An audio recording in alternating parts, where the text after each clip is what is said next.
साथियों नमस्कार, मैं हूं नीरज पटेल और आप देख रहे हैं नेशन जनमत। उड़ीसा के मुख्यमंत्री नवीन पटनायक ने एक नशा विरोधी निर्णय लिया है। इस निर्णय के सामने आने के बाद शिव भक्त भड़क गए हैं, कह रहे हैं जिस गांजे पर आप शिव मंदिरों में प्रतिबंध लगा रहे हैं वो हमारे देवता का भोग है और उसी भोग को यानी कि उसी नशे को हम प्रसाद के रूप में ग्रहण करते हैं। अब जरा सोचिए, देवता या भगवान की जो चारित्रिक विशेषताएं कोई भक्त सोचता है अपने मन में, क्या उसमें शामिल हो सकता है कि उनका देवता नशेबाज हो, भांग का गांजे का सेवन करता हो, न सिर्फ सेवन करता हो बल्कि अपने भक्तों से भी उम्मीद करता हो कि हम तुमको प्रसाद के रूप में गांजा और भांग दे रहे हैं। अगर अंधभक्तों की नजर में इसका उत्तर हाँ है तो इसका मतलब उनका देवता और भगवान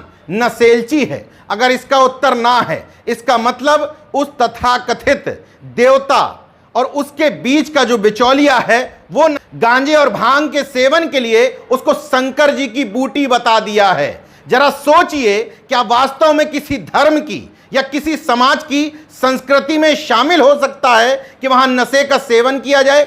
इसी तरह के कुतर्क देते हुए तमाम सारे शिव मंदिरों के पुजारी कह रहे हैं कि उड़ीसा सरकार ने जो निर्णय लिया है शिव मंदिरों के अंदर गांजे का प्रयोग प्रतिबंधित करने का, यह संस्कृति के खिलाफ लिया हुआ निर्णय है। क्या नशाखोरी कहीं की संस्कृति हो सकती है?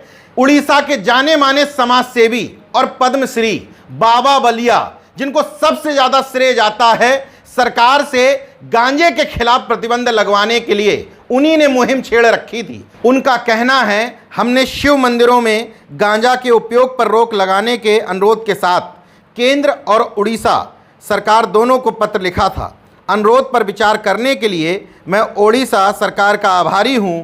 गांजा के कई नकारात्मक प्रभाव स्वास्थ्य पर खतरे हैं।